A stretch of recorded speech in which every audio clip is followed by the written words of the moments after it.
Right. So, Frank, tell us a little bit about how you got started in the finishing industry. I know that you didn't go to college right away. I remember you telling me one time that your family really couldn't send you to college, but you got a job that kind of led to not only a career but also education. Correct? Tell me about that a little bit. Yeah, I graduated from Lane Tech in Chicago and was hoping to be an architect, but things didn't work out too well, and my mom told me to go get a job.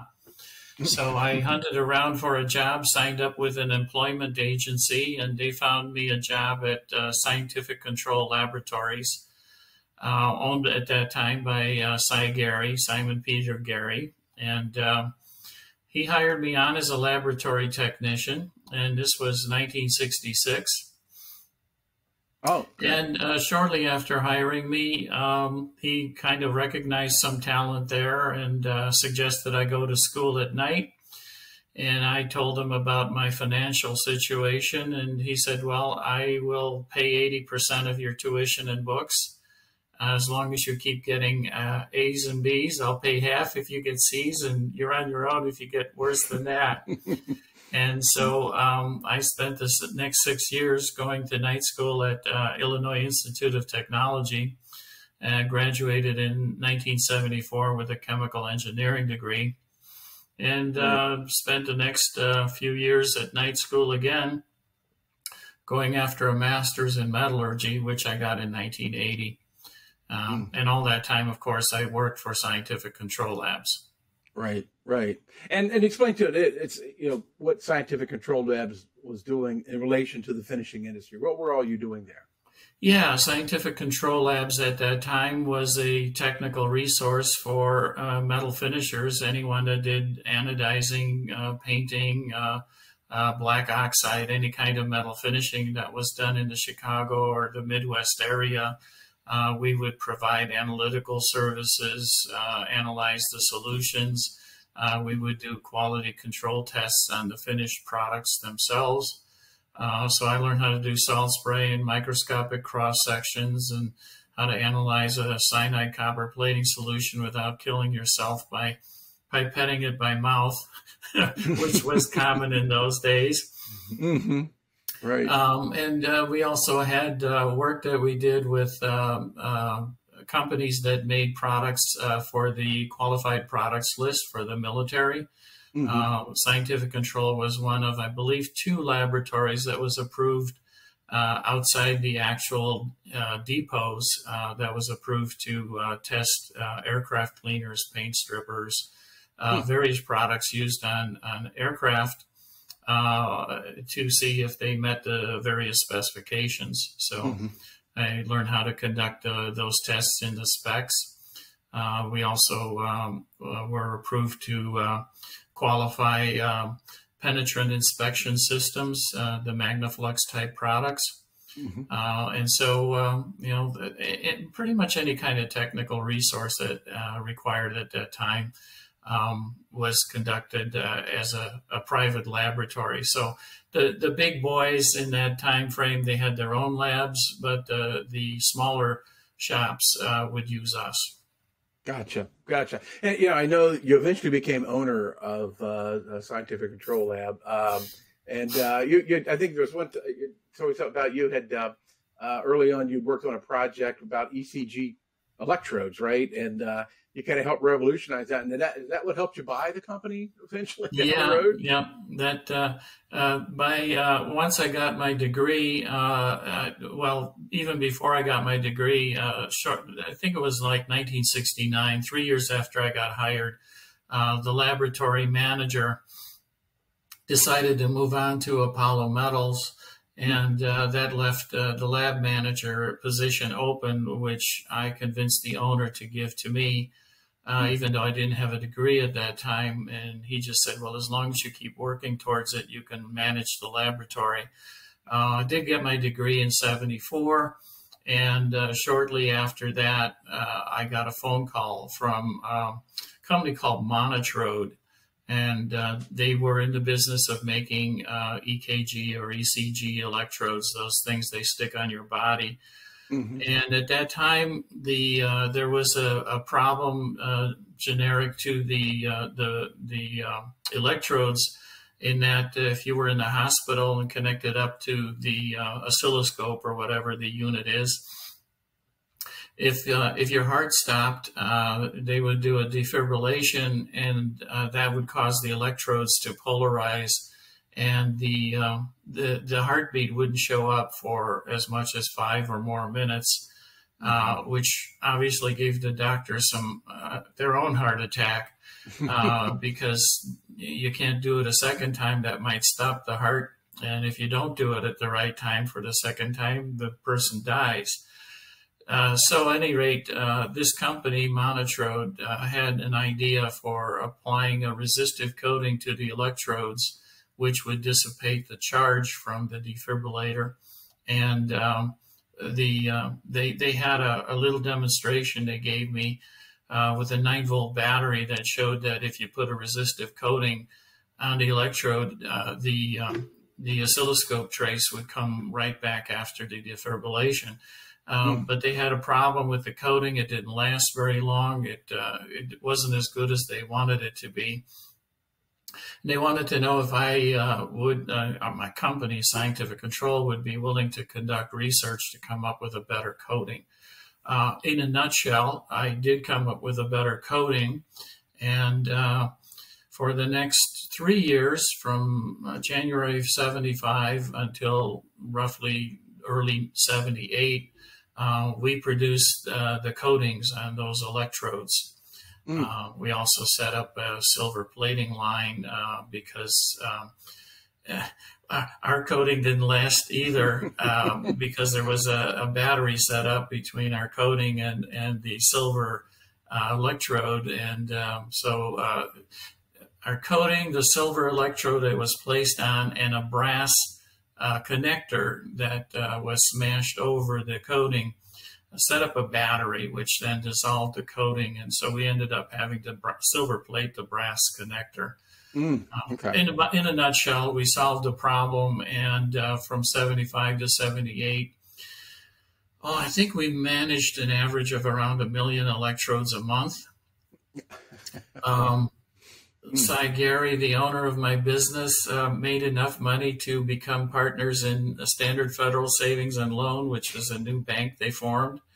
And I got 4% of sales. And so I used that money and convinced Mr. Gary to let me buy into the company. And then I used the profits generated yearly to finish buying the company. So I started buying it in 1980, and I owned 40% by 86 and 100% by 92.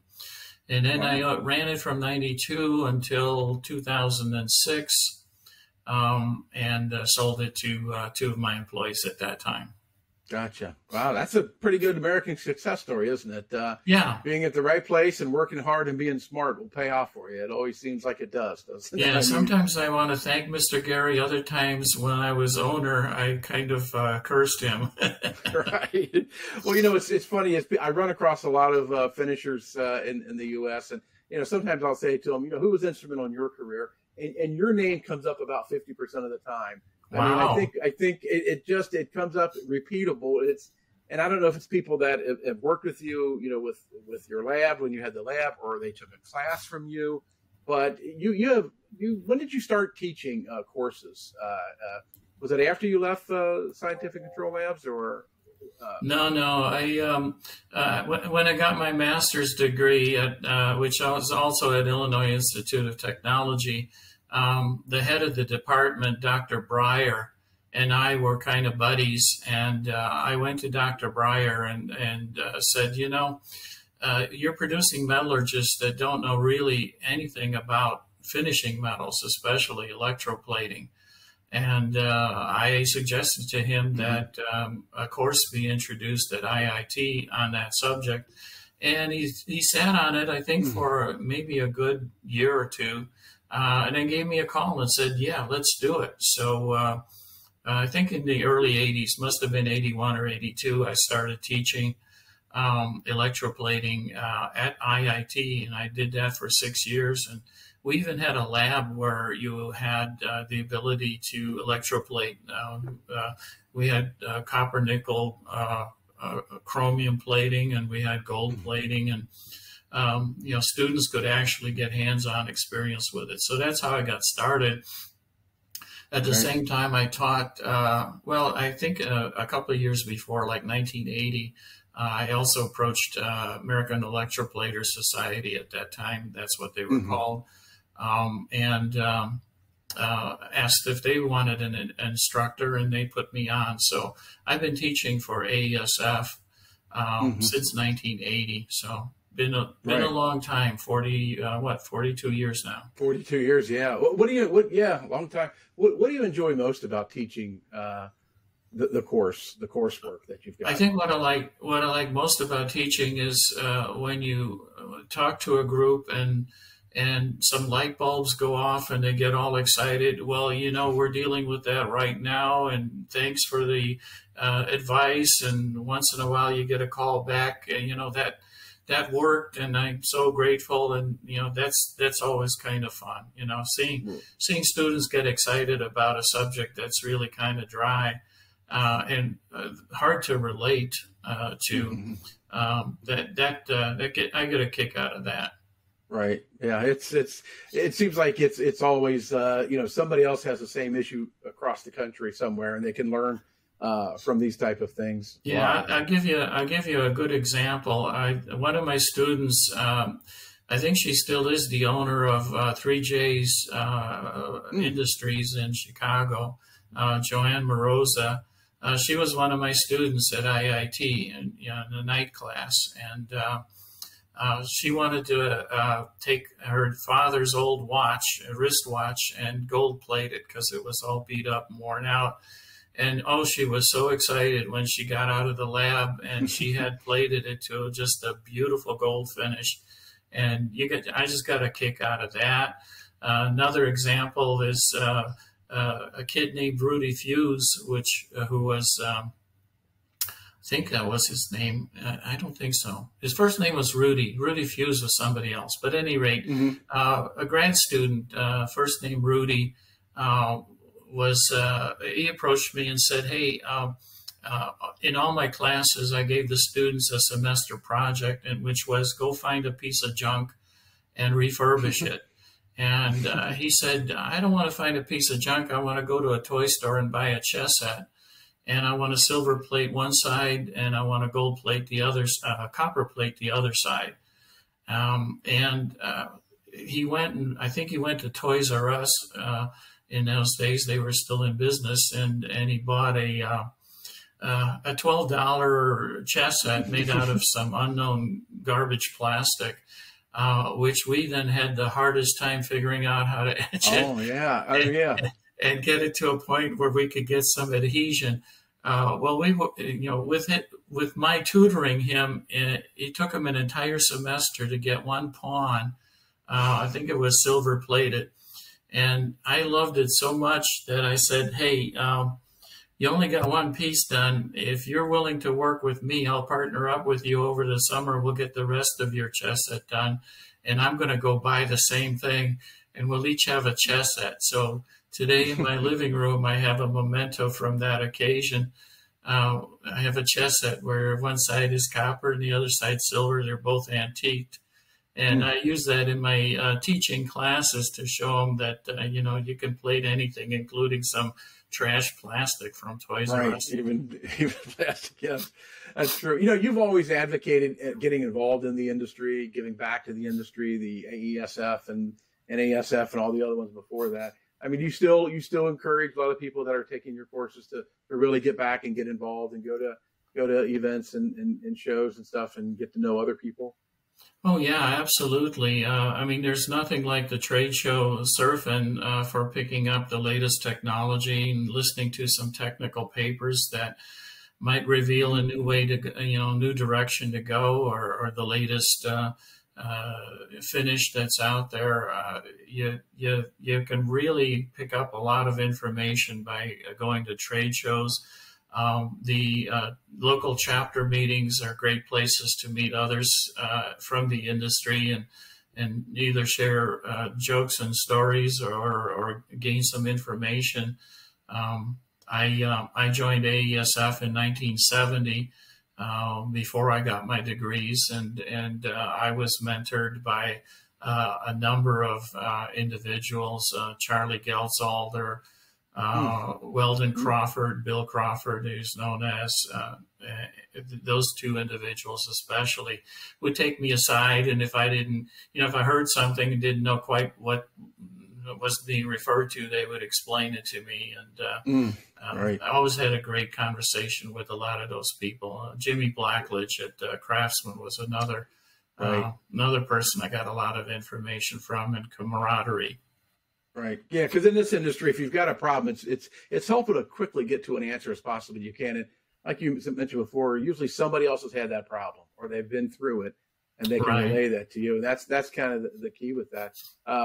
And so you are still teaching courses, correct? You are with the Yes, yeah, I still teach for AESF. I don't teach for anybody else. Lately, the instructions have been all via Zoom meetings on computers. We still have live instruction at Surfin. So I'm still active in that regard. I'm the technical education director for AESF Foundation / NASF. And as such, I'm in charge of all the educational materials that we use, which essentially are PowerPoint shows and PDF files that students get their hands on. I run the technical end of the education. We have, I think, 4 other instructors, and I communicate with them and let them know the latest changes and so on. So that's my job as technical education director. Right. And I've done that since roughly 1992, so about 30 years. Right. Yeah, and like I said, I think it's great when shops do send their team, their staff members to get CEF certified. I think it makes them they feel like they're a better part of the industry when they can do that, and they certainly make great contacts in that. And again, if they want to learn from you, the master, they probably need to get on the ball and start enrolling for some classes. How many years more do you think you'll still be teaching with this?